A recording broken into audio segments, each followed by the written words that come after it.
అందరికీ నమస్కారం.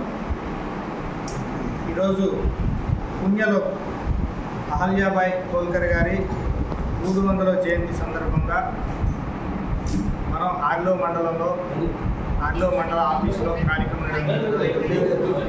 అయితే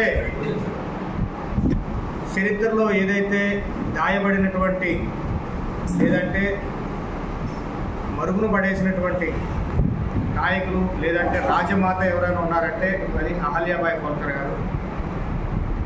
స్వతంత్రం వచ్చి 70 సంవత్సరాలు అవుతుంది, 75 సంవత్సరాల పైన అవుతుంది. అలాగే మన పాఠ్య పుస్తకాల్లో కానీ పిల్లలకి నేర్పే విధానంలో కానీ ఎక్కడ చూసినా సరే దేశం కోసం మన ధర్మం కోసం ఎవరైతే పాటుపడ్డారో వాళ్ళు సర్వస్వాన్ని అర్పించారో అలాంటి వాళ్ళ చరిత్ర ఎక్కడ కూడా మనం బయటికి తీసుకురాని పరిస్థితి.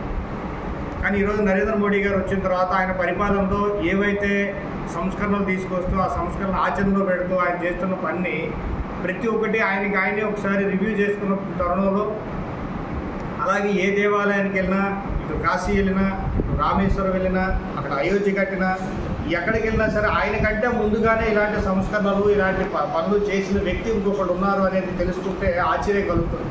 నరేంద్ర మోడీ గారి పరిపాలనకి స్ఫూర్తిదాయకంగా ఎవరినైతే తీసుకున్నారో ఆ అహల్యాబాయి హోల్కర్ గారు. ఆవిడ గ్వాలియర్లోని మధ్య ప్రాంతంలో జన్మించారు.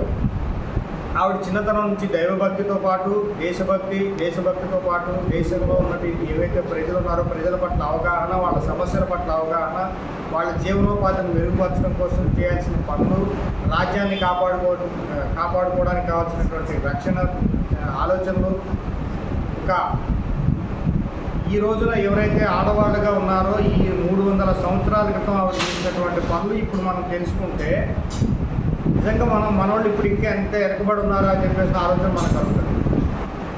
అహల్యాబాయి గారి హోల్కర్ ఆవిడకి సంబంధించిన చరిత్ర ఇప్పుడు ఈ జనరేషన్ ఎవరైతే ఉన్నారో ఆడవాళ్ళతో పాటు పిల్లలకి కూడా పాఠ్య పుస్తకాలతో దాన్ని మెన్షన్ చేసి దాన్ని నేర్పడం కానీ, ఆవిడ గురించి చరిత్రలో మొత్తం అంతా తీయడం కానీ, మనం ఎంతవరకు శివాజీ గురించి కానీ లేదంటే